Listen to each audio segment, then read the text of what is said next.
Buenos días, buenos días, buenos días, feliz lunes, que Dios me los bendiga enormemente. Mi nombre es Gamaliel Feliciano, saludos cariñosos en este lunes especial desde su casa Church, acá en Collegedale, de Collegedale Spanish American SDA Church. Ese es el nombre de nuestra iglesia aquí en el campus de Southern Adventist University, y bienvenidos a Conectando Puntos, nuestro programa dedicado a la lectura diaria de la Biblia. Y seguimos avanzando, no nos vamos a detener. Estamos aquí lunes a viernes a las 6:58 de la mañana y los sábados a las 7:58 de la mañana, hora del este de Estados Unidos. Así que te invito a que busques tu Biblia, abras tu aplicación. Si estás conduciendo, solamente súbele el volumen a tu computadora, a tu teléfono, a tu radio, donde quiera que nos estés escuchando a esta hora. Sabemos que algunos nos escuchan o escuchan solamente el audio a través de WhatsApp, así que saludos cariñosos también para ustedes.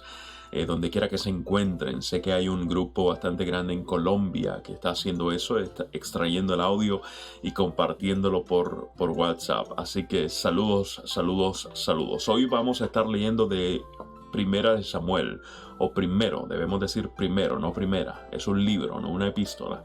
Así que decimos primer libro de Samuel, o el primero de Samuel, capítulo 18, leeremos el capítulo 19 si nos da el tiempo, y terminaremos con el libro de Hechos, leyendo el capítulo 28 en el día de hoy. Así que abre tu Biblia, antes vamos a orar. Padre bueno y bondadoso, gracias por tu presencia en nuestras vidas, rogándote, Señor, que continúes con nosotros y nos bendigas de manera especial. Quédate con nosotros, en el nombre de Jesús, amén, amén y amén. Vamos de inmediato a nuestras Biblias. Primera de Samuel, capítulo 18. Primera de Samuel, capítulo 18. ¿Lo tienes ya listo? Excelente, vamos a leer. Una vez que David y Saúl terminaron de hablar, Saúl tomó a David a su servicio, y desde ese día no lo dejó volver a la casa de su padre. Jonathan, por su parte, entabló con David una amistad entrañable y llegó a quererlo como a sí mismo. Tanto lo quería que hizo un pacto con él. Se quitó el manto que llevaba puesto y se lo dio a David. También le dio su túnica y aún su espada, su arco y su cinturón. Cualquier encargo que David recibía de Saúl lo cumplía con éxito, de modo que Saúl lo puso al mando de todo su ejército, con la aprobación de los soldados de Saúl y hasta de sus oficiales. Ahora bien, cuando el ejército regresó después de haber matado David al filisteo, de todos los pueblos de Israel salían mujeres a recibir al rey Saúl. Al son de liras y panderetas cantaban y bailaban y exclamaban con gran regocijo: Saúl mató a sus 1000, pero David a sus 10,000. Wow. Disgustado por lo que decían, Saúl se enfureció y protestó: a David le dan crédito por 10,000, pero a mí por 1000. Lo único que falta es que le den el reino. No sabía, Y a partir de esa ocasión, Saúl empezó a mirar a David con recelo. Al día siguiente, el espíritu maligno de parte de Dios se apoderó de Saúl, quien cayó en trance en su propio palacio. Andaba con una lanza en la mano y mientras David tocaba el arpa, como era su costumbre, Saúl se la arrojó pensando: a este lo clavo en la pared. 2 veces lo intentó, pero David logró esquivar la lanza. Saúl sabía que el Señor lo había abandonado y que ahora estaba con David, por eso tuvo temor de David y lo alejó de su presencia, nombrándolo jefe de 1000 soldados para que dirigiera el ejército en campaña. David tuvo éxito en todas sus expediciones porque el Señor estaba con él. Al ver el éxito de David, Saúl se llenó de temor, pero todos en Israel y Judá sentían gran aprecio por David, porque él los dirigía en campaña. Un día, Saúl le dijo a David: aquí tienes a Merab, mi hija mayor. Te la entrego por esposa, con la condición de que me sirvas con valentía, peleando las batallas del Señor. Saúl pensaba: será mejor que no muera por mi mano. sino a manos de los filisteos. Pero David le respondió: ¿Quién soy yo? ¿Y quiénes son en Israel mis parientes o la familia de mi padre para que yo me convierta en yerno del rey? Sin embargo, cuando llegó la fecha en que Saúl había de casar a su hija Merab con David, Saúl se la entregó por esposa a Adriel de Meholá. Mical, la otra hija de Saúl, se enamoró de David. Cuando se lo dijeron a Saúl, le agradó la noticia y pensó: se la entregaré a él como una trampa para que caiga en manos de los filisteos. Así que volvió a decirle a David: ahora sí vas a ser mi yerno. Entonces Saúl ordenó a sus funcionarios: hablen con David en privado y díganle: oye, el rey te aprecia y todos sus funcionarios te quieren. Acepta ser su yerno. Esto se lo repitieron a David, pero él respondió: ¿creen que es cosa fácil ser yerno del rey? Yo no soy más que un plebeyo insignificante. Los funcionarios le comunicaron a Saúl la reacción de David, pero Saúl insistió: díganle a David, lo único que el rey quiere es vengarse de sus enemigos y como dote por su hija pide 100 prepucios de filisteos. En realidad lo que Saúl quería era que David cayera en manos de los filisteos. Cuando los funcionarios de Saúl le dieron el mensaje a David, no le pareció mala idea de convertirse en yerno del rey. Aún no se había cumplido el plazo cuando David fue con sus soldados y mató a 200 filisteos cuyos prepucios entregó al rey para convertirse en su yerno. Así fue como Saúl le dio la mano de su hija Mical. Saúl se dio cuenta de que en efecto el Señor estaba con David y de que su hija Mical lo amaba. Por eso aumentó el temor que Saúl tenía por David y se convirtió en su enemigo por el resto de su vida. Además, cada vez que los jefes filisteos salían a campaña, David los enfrentaba con más éxito que los otros oficiales de Saúl. Por eso llegó a ser muy famoso. Capítulo 19. Saúl les comunicó a su hijo Jonatán y a todos sus funcionarios su decisión de matar a David. Pero como Jonatán le tenía tanto afecto a David, le advirtió: mi padre Saúl está buscando una oportunidad para matarte, así que ten mucho cuidado mañana, escóndete en algún sitio seguro y quédate allí. Yo saldré con mi padre al campo donde tú estés y le hablaré de ti. Cuando averigüe lo que pasa, te lo haré saber. Jonatán le habló a su padre Saúl en favor de David. No vaya su majestad a pecar contra su siervo David, le rogó. Él no le ha hecho ningún mal. Al contrario, lo que ha hecho ha sido de gran beneficio para su majestad. Pero para matar al filisteo arriesgó su propia vida y el Señor le dio una gran victoria a todo Israel. Su majestad mismo lo vio y se alegró, porque ¿por qué ha de pecar contra un inocente y matar a David sin motivo? Saúl le hizo caso a Jonatán y exclamó: tan cierto como que el Señor vive, te juro que David no morirá. Entonces Jonatán llamó a David y después de contarle toda la conversación, lo llevó ante Saúl para que estuviera a su servicio como antes. Volvió a estallar la guerra. David salió a pelear contra los filisteos y los combatió con tal violencia que tuvieron que huir. Sin embargo, un espíritu maligno de parte del Señor se apoderó de Saúl.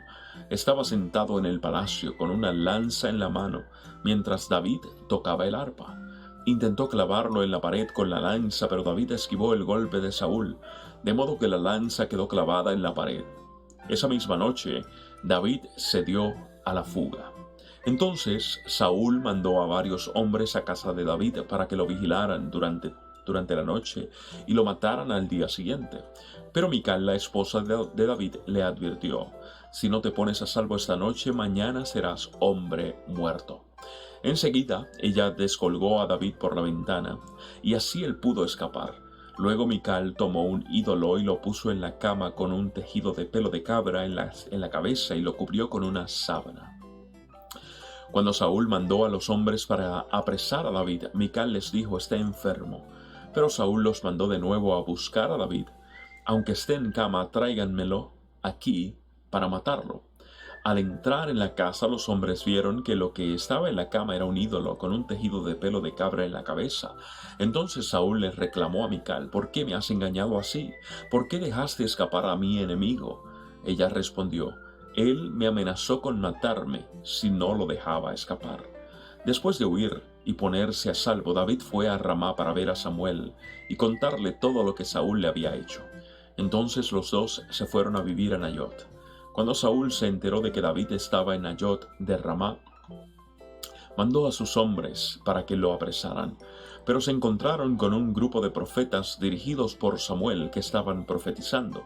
Entonces el Espíritu de Dios vino con poder sobre los hombres de Saúl, y también ellos cayeron en trance profético. Al oír la noticia, Saúl envió otro grupo, pero ellos también cayeron en trance. Luego mandó un tercer grupo y les pasó lo mismo. Por fin Saúl en persona fue a Ramá y llegó al gran pozo que está en Secú. ¿Dónde están Samuel y David?, preguntó. En Nayot de Ramá, alguien le respondió. Saúl se dirigió entonces hacia allá, pero el Espíritu de Dios vino con poder también sobre él, y Saúl estuvo en trance profético por todo el camino, hasta llegar a Nayot de Ramá. Luego se quitó la ropa y, desnudo en el suelo, estuvo en trance en presencia de Samuel todo el día y toda la noche. De ahí viene el dicho: ¿acaso también Saúl es uno de los profetas? Muy bien, vamos entonces al Nuevo Testamento y leemos del capítulo 28, ya el último de los capítulos de este libro. ¿Listos? Una vez a salvo nos enteramos de que la isla se llamaba Malta. Los isleños nos trataron con toda clase de atenciones. Encendieron una fogata y nos invitaron a acercarnos, porque estaba lloviendo y hacía frío. Sucedió que Pablo recogió un montón de leña y la estaba echando al fuego cuando una víbora que huía del calor se le prendió en la mano. Al ver la serpiente colgada de la mano de Pablo, los isleños se pusieron a comentar entre sí: sin duda este hombre es un asesino, pues aunque se salvó del mar, la justicia divina no va a consentir que siga con vida. Pero Pablo sacudió la mano y la serpiente cayó en el fuego y él no sufrió ningún daño. La gente esperaba que se hinchara o cayera muerto de repente, pero después de esperar un buen rato y de ver que nada extraño le sucedía, cambiaron de parecer y decían que era un dios. Cerca de allí había una finca que pertenecía a Publio, el funcionario principal de la isla. Este nos recibió en su casa con amabilidad y nos hospedó durante 3 días. El padre de Publio estaba en cama, enfermo con fiebre y disentería. Pablo entró a verlo y después de orar le impuso las manos y lo sanó. Como consecuencia de esto, los demás enfermos de la isla también acudían y eran sanados.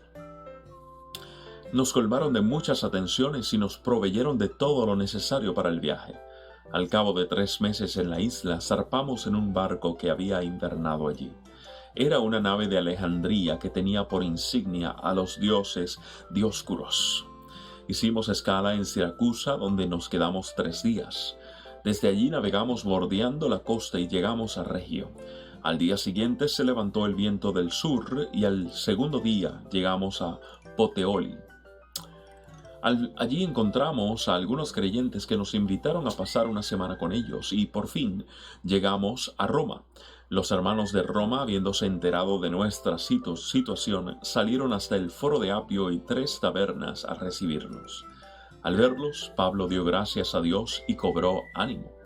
Cuando llegamos a Roma, a Pablo se le permitió tener su domicilio particular con un soldado que lo custodiara. 3 días más tarde, Pablo convocó a los dirigentes de los judíos. Cuando estuvieron reunidos, les dijo: a mí, hermanos, a pesar de no haber hecho nada contra mi pueblo ni contra las costumbres de nuestros antepasados, me arrestaron en Jerusalén y me entregaron a los romanos. Estos me interrogaron y quisieron soltarme por no ser yo culpable de ningún delito que mereciera la muerte. Cuando los judíos se opusieron me vi obligado a apelar al emperador, pero no porque yo tuviera alguna acusación que presentar contra mi nación. Por ese motivo he pedido verlos y hablar con ustedes. Precisamente por la esperanza de Israel estoy encadenado. Nosotros no hemos recibido ninguna carta de Judea que tenga que ver contigo, le contestaron ellos, ni ha llegado ninguno de los hermanos de allá con malos informes o que haya hablado mal de ti. Pero queremos oír tu punto de vista. porque lo único que sabemos es que en todas partes se habla en contra de esa secta. Señalaron un día para reunirse con Pablo y acudieron en mayor número a la casa donde estaba alojado. Después, desde la mañana hasta la tarde, estuvo explicándoles y testificándoles acerca del reino de Dios y tratando de convencerlos respecto a Jesús, partiendo de la ley de Moisés y de los profetas. Unos se convencieron por lo que él decía, pero otros se negaron a creer. No pudieron ponerse de acuerdo entre sí y comenzaron a irse cuando Pablo añadió esta última declaración. Con razón el Espíritu Santo les habló a sus antepasados por medio del profeta Isaías diciendo: Ve a este pueblo y dile, por mucho que oigan no entenderán, por mucho que vean no percibirán, porque el corazón de este pueblo se ha vuelto insensible, se les han embotado los oídos y se les han cerrado los ojos. De lo contrario, verían con los ojos, oirían con los oídos y entenderían con el corazón y se convertirían, y yo los sanaría. Por tanto, quiero que sepan que esta salvación de Dios se ha enviado a los gentiles y ellos sí escucharán. Durante 2 años completos permaneció Pablo en la casa que tenía alquilada y recibía a todos los que iban a verlo. Y predicaba el reino de Dios y enseñaba acerca del Señor Jesucristo sin impedimento y sin temor alguno. Muy bien, de esta manera culminamos el capítulo y el libro completo, capítulo 28 y el libro de Hechos de los Apóstoles o Hechos del Espíritu Santo le llamamos, ¿no? Mañana vamos a continuar con nuestra lectura, seguiremos con Samuel y entraremos en el Nuevo Testamento a la carta a los Romanos. Esta carta es muy especial, especialmente cuando hablamos de la fe, Nos explica muy bien qué es la fe, qué es la justificación. También es uno de los temas principales de la carta a los Romanos de Pablo, ¿no? De escritor Pablo. Gracias, familia, por haber estado conmigo. Espero que Dios te haya hablado en algunos de estos versículos y que te animes a regresar a leer estos capítulos que leímos. Leímos Samuel capítulo 18, ¿cierto? Capítulo 18 y el capítulo 19 y leímos también el capítulo 28 de Hechos de los Apóstoles en el Nuevo Testamento. Nuevamente, gracias por haber estado conmigo. Vamos a orar y nos despedimos de esta manera. ¿Les parece? Oramos. Padre bueno, gracias por tu amor, tu compañía, tu comprensión, tu dirección. A esta hora te rogamos que nos recuerdes que tu palabra jamás retorna atrás vacía, que se puede secar la hierba, caerse la flor, pero que tu palabra permanecerá para siempre. Esa es la promesa bíblica. Te amamos, Señor. Queda con nosotros. En el nombre de Jesús. Amén. Familita querida, abrazotes, besotes, que Dios me los bendiga, Dios me los sostenga y que la pasen chévere, chévere, chévere en esta nueva semana que comienza. Hasta mañana. Bye bye.